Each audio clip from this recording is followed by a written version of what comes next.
save about 1,000 plus. To work out cheaper for me. 4,000. 215, even more. Facebook for 200 plus. 400 bucks of savings. Okay, just got my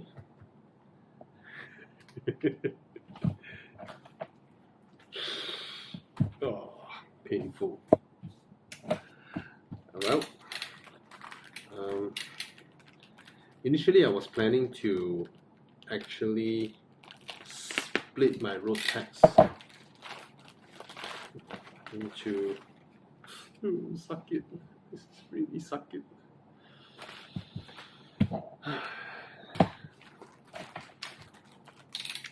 I was planning to like split them apart into half year and full year, so that yes, darling, wait, recording a short video. This is painful. Yeah, I was thinking of splitting them into half a year and 1 year, so that I don't have to pay both. But then wait. So you wanna say something? Yeah. What's your name? My name is Lucy. Yeah. So yeah, gotta put this on to the Audi and on the 17th, or actually I can change it to my Aston. Yeah. Okay. Okay. You go check out your koko. Go sayang him. He's not feeling well, right? Yeah. So yeah, I reckon it's troublesome to figure out, in case I forgot. Just in case if you forgot about renewing your road tax, it's a court case.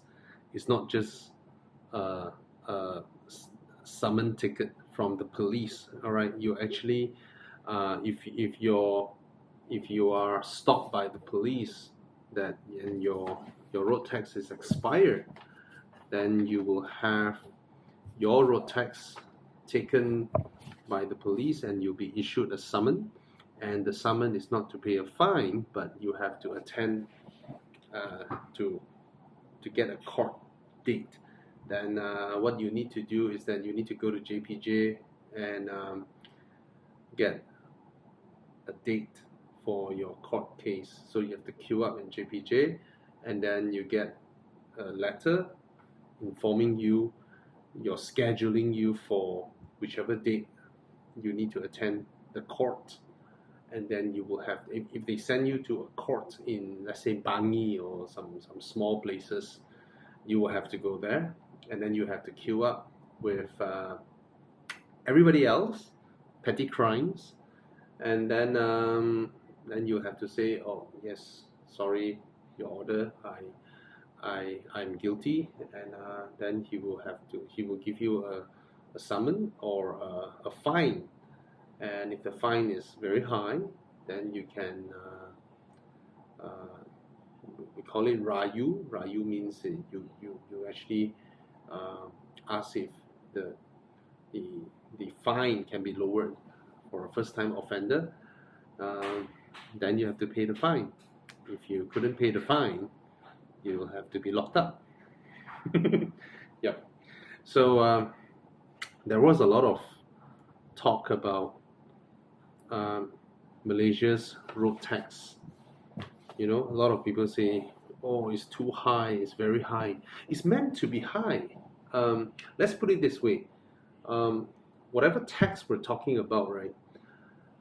The real reason that these type of taxation exist is actually to tax those people with a higher income, to pay the government, and then the money can be used for public purposes, to pay for the salary of police, government workers, you know, teachers, and government hospitals, government universities. Is for these purposes. All right.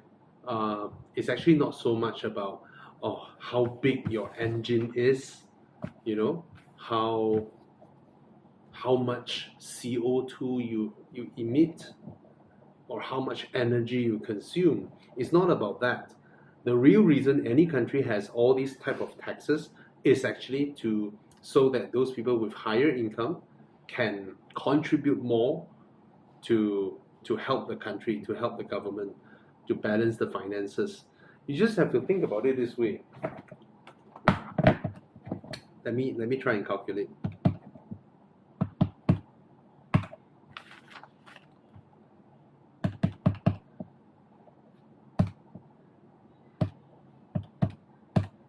Okay. The road tax, my 1 year road tax for these two cars is equivalent to, let's say, a 1.5 liter car, or a 1.5 liter BMW i8, or a Mercedes C200 1.5 liter. Basically, it is equivalent to, my 1 year road tax is equivalent to 313 years of road tax for those. Yes, darling. Okay, you want to play? Go, please, go. All right. So, and this is the argument that a lot of people don't, the funny thing is, the funny thing about all this is that when the road tax of a high displacement engine happens, right, and people complain when they couldn't buy a used car of a big engine, let's say a 3 liter car, or a 30-year-old 2.8 liter car, or 3.2 liter car, or a 20-year-old or a 40-year-old, and they will say that, hey, it's a used car now, it's worth 5,000 ringgit. Why is the road tax 4,000 ringgit for a 3.5? Why is the road tax 8,000 ringgit, for a 4 point whatever liter? They argue that it should be lowered. Big engine cars shouldn't pay that high a road tax, right? But when a luxury car maker launch a supercar like the BMW i8 with a 1.5 liter engine, or they heard about someone driving a Tesla paying 10 ringgit road tax, and everybody is up in arms, everybody is making noise, everybody is saying that, hey, a Mercedes C200 now pays the same road tax as your 1.5 liter Myvi, or your Vios, or your City. You see, the thing is people are selfish in a way that when we want to buy a used big engine car, let's say a V8 or a V10, we want it to be lowered. But when we heard of high income people being able to game the system to pay a lower road tax, we also don't feel happy. We want to argue, So just want to explain here that the real reason any kind of taxes, be it excise duty or road tax, all this, right, is for the higher income people who are lucky, who have the opportunity. Anybody has this opportunity.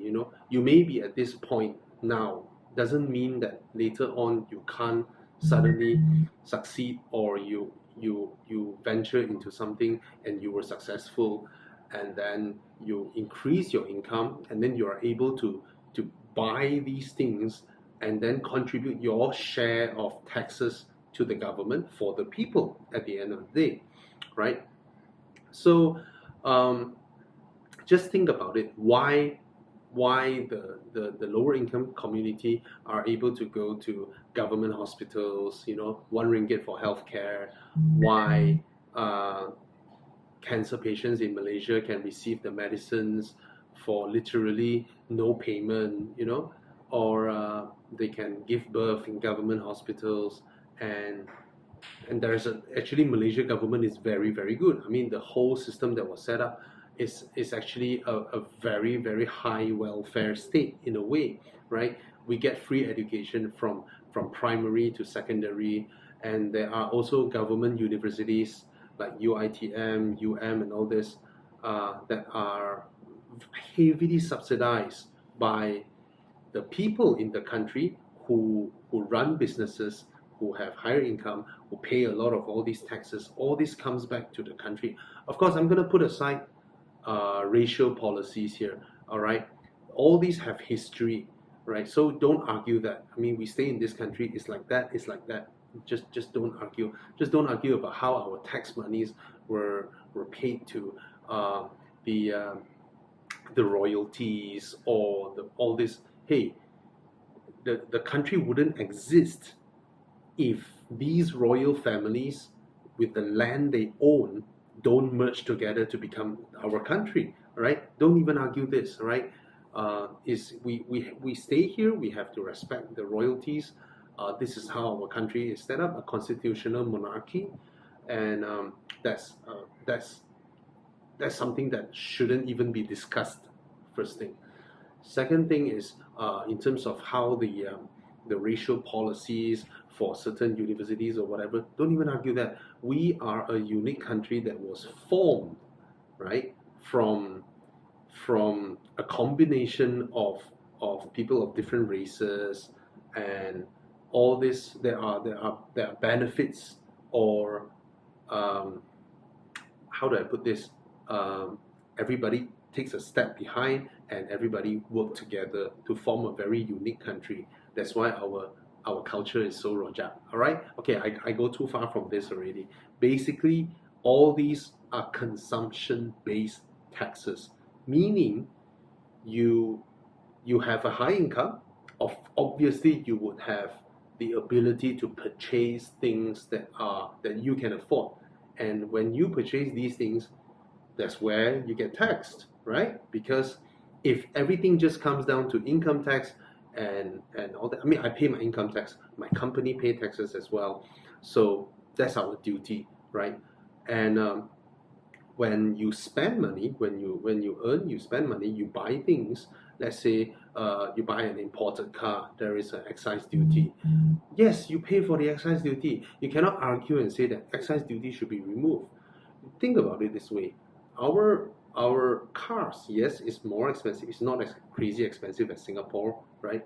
It's more expensive, but our resale value is also very high, because our cars depreciate very slowly if you compare to global markets. Let's say Australia or UK or US and all that. Their cars depreciate like crazy because their cars are not that expensive, and their income levels are high. So people will be wondering, why should I buy a used car? And that's why used car values drop very, very fast.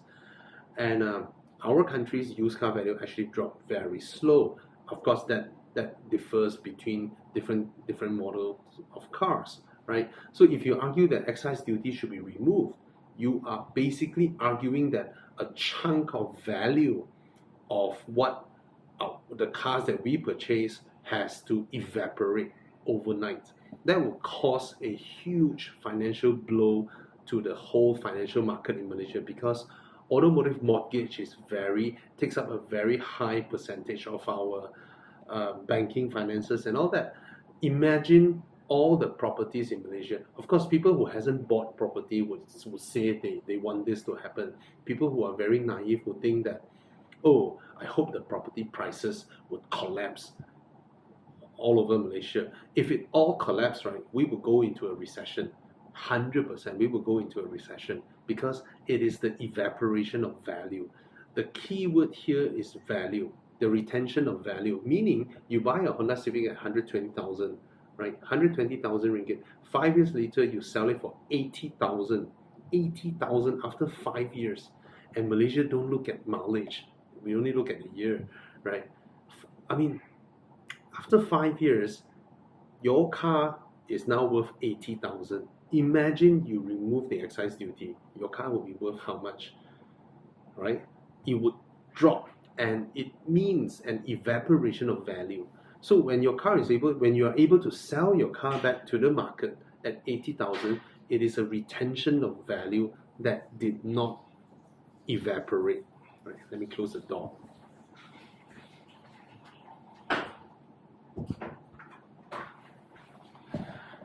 So, coming back to this, it's not easy to fix something that has been around for so long. People has gotten used to it, and of course there are people who argue. People who wants to buy a performance car would argue that road tax is too high, and people who see another high income person buying a Mercedes C200 or BMW i8 and they don't feel balanced here. And let me tell you this thing, engine technology has improved so much that car makers will game this system, this displacement derived road tax system. All right, car makers will game it because Mercedes is bound to launch an AMG with a 2-liter engine and you know how many umpteen horsepower. And you look at all the AMG A45s, A35s, all this, right? 400 over horsepower car, and these cars are expensive. 400 over 1,000. How much they pay road tax per year? 380 ringgit because it's a 2-liter. Do you think that's the correct contribution amount that someone with that income should? All right, regardless of the engine displacement, right? Should it be that way? Because back then, if you spend 400k to buy a car, it would be somewhat a 2.8 or 3-liter. That means per year they contribute about 2,000 ringgit of road tax, right? For the government, for the people. Government is made up of Malaysians, right? It's like your condo management committee, right? Imagine a condo has a new rule that, oh, if your car is a Rolls Royce, your parking fee will be higher, or your maintenance will be, oh, it's the same. You stay in a 3,000 square foot condo unit, your maintenance fees are higher because it's calculated by square feet. But when you come to think about it, it's only one person staying there. Why should he pay a much higher amount than someone who stays in a 1,003 square foot unit? It's unfair. And it's only one person using the gym, one person using the swimming pool, or the same amount. Why isn't it calculated by head count? Because this is in a way designed so that the higher income people actually compensates the lower income people. Because if you can afford the 3,000 square foot penthouse, you are richer than the person who couldn't afford a 3,000 square foot penthouse. Hence, you contribute more. But it cannot be put it so bluntly, right? It cannot be stated that, oh, because you are richer, you have to pay more. And that is so unfair. That's why they have to hedge it against something that hides the fact that they are penalizing you because your income is higher. They put it as square foot. Same goes displacement. Back then, more expensive cars have bigger engines, and hence displacement comes in. Now, then you'll be thinking, oh, easy. Let's go with horsepower, right? Yes and no, because the horsepower gain has improved so much. And moreover, there is another problem. If your road tax price or value is too high, you are actually evaporating the value as well. Let me explain this to you. Let's say you look at it from a standpoint of Germany and Malaysia, all right? Let's say Malaysia bought something from Germany. Let's say, May, I'm still recording. What's wrong? We need to go. Yes, you don't interrupt me. Give me 10 minutes. Okay. Let's say Malaysia bought something from Germany. Let's say a Alangé Sonia watch. All right. This watch, someone bought it from 1 million ringgit or 1 million US dollar. Okay. So 1 million worth of money, US dollar, was transferred from Malaysia to Germany, and the watch is imported here. All right. So the watch stays in Malaysia, and of course, these type of watches has a value retention there, or appreciation somewhat. And after 10 years, this watch was sold to, let's say, a Singaporean. All right, It's sold to a Singaporean, but the Singaporean stays in Malaysia. All right, he earning Singapore dollar, and he purchased something in Malaysia for let's say 1.1 million, or maybe the watch is not a limited edition and it's now 800,000. It's a good deal, then he bought it. So he bought it for 800,000. You see, 10 years, and there is a certain value retention there. Now let me throw this example away, and now a Malaysian actually spend 1 million ringgit to buy a BMW M5 from Germany, and the BMW M5 arrived Malaysia. And of course, cars, because you use them, they depreciate. Yes, they depreciate. Panameras, they depreciate. Yes, but one of the main reasons why cars with big engines depreciate so fast further down is that when it reaches a price point, let's say when it reaches about 200,000 or 250,000, by that time, those people with those income wouldn't be able to afford a 12,000 ringgit road tax, or they just couldn't put their brains behind explaining to themselves paying so much road tax for this car. And what this means is that it accelerates the depreciation of that car. Good or bad, I'll leave it to you to decipher later, but I'm trying to talk about economics here. It accelerates the evaporation of value of this car. Later on, let's say someone from Hong Kong or someone from Saudi Arab, came to Malaysia through the MM2H program, and he wanted to buy this M5, and it's worth 60,000.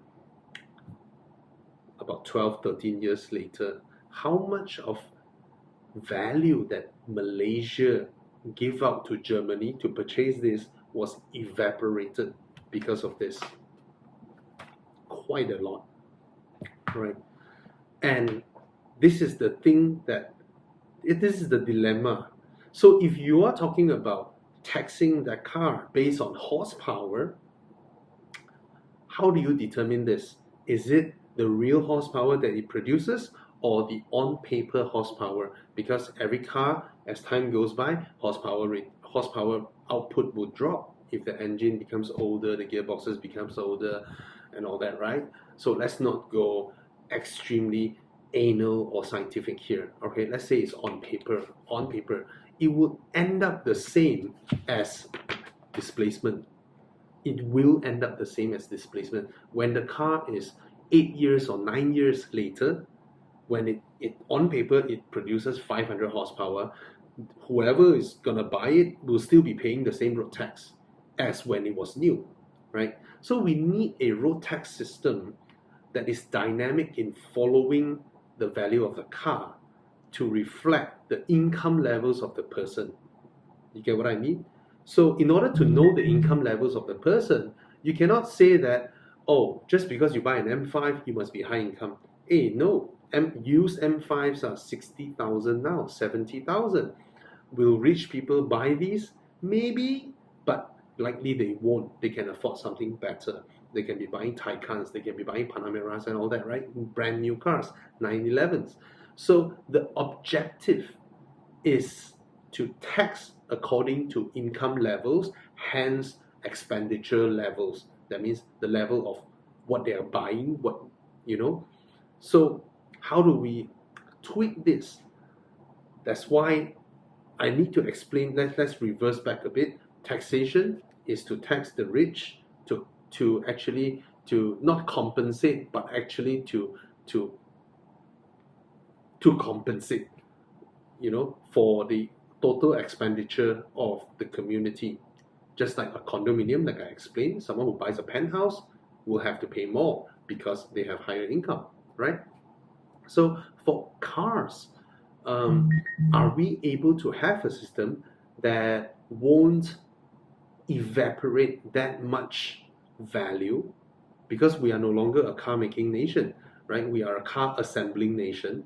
We are not a net exporter of cars anymore. We don't need to have a system that protects our industry in a way, because we don't export. Perodras don't export. The only one exporting is what? symbolically some Proton, some Perodras, but our biggest car export is maybe Mazda and Volvo. Yeah. So coming back to this, we must have a system that retains whatever we bought from other countries, the value, so that it doesn't drop that much. But that is not the main objective, right? The main objective is to be able to see how we can come back to taxing the richer people when they buy expensive cars, right? And a proper reason to do so. You don't need all the nonsense whether it's green or not green, because when you say it's green, the electric cars, all this is going to come and game the system, right?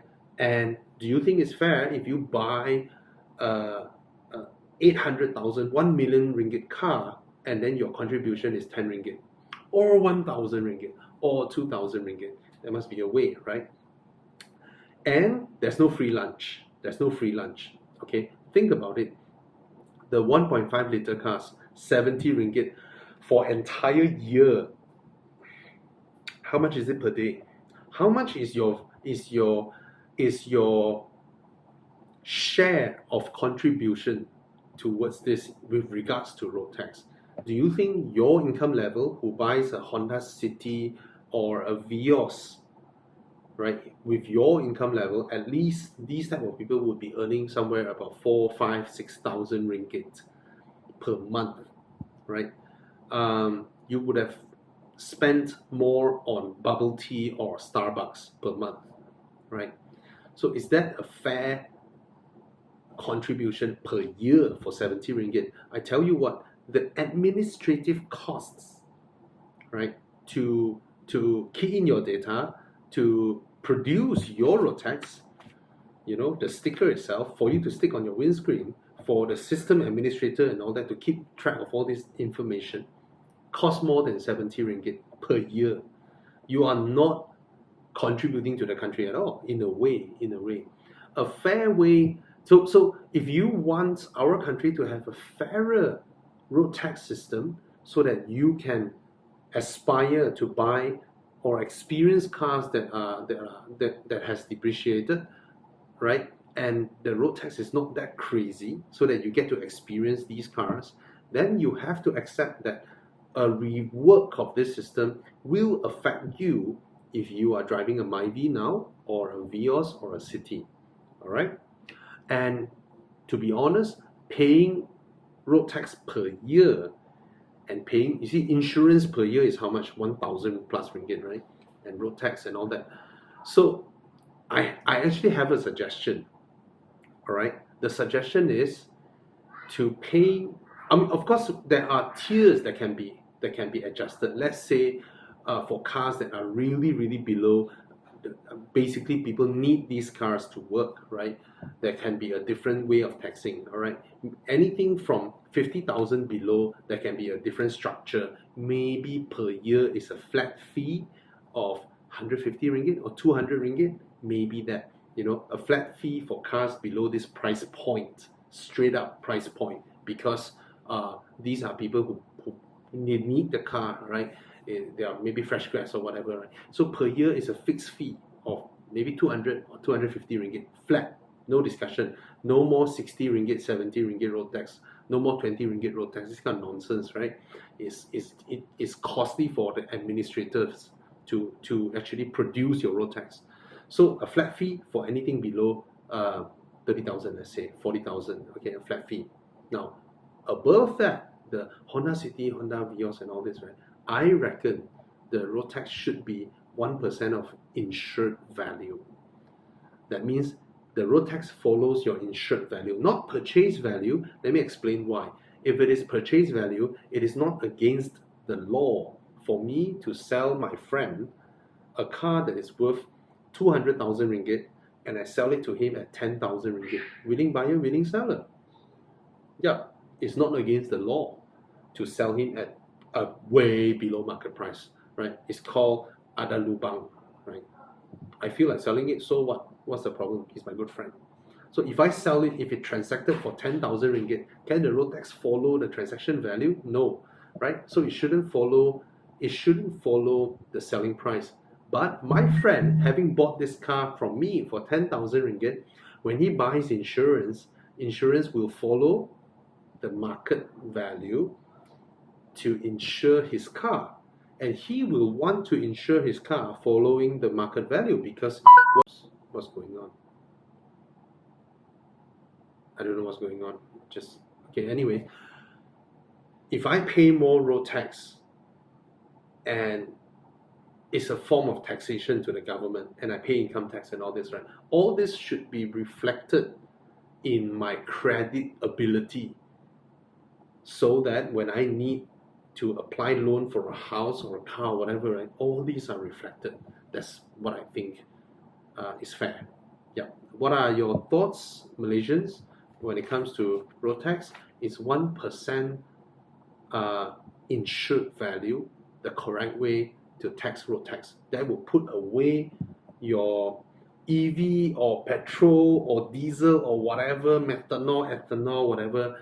At the end of the day, it's about people with higher income paying their fair share to help the community, the country, the people, paying the salary for army, for road tax, buying tanks to protect our country, paying all this. What are your thoughts? Yeah, so that's my thought. 1% of insured value. Cheers. Thank God that the brothers on the rise now. Endless celebrations all in my house.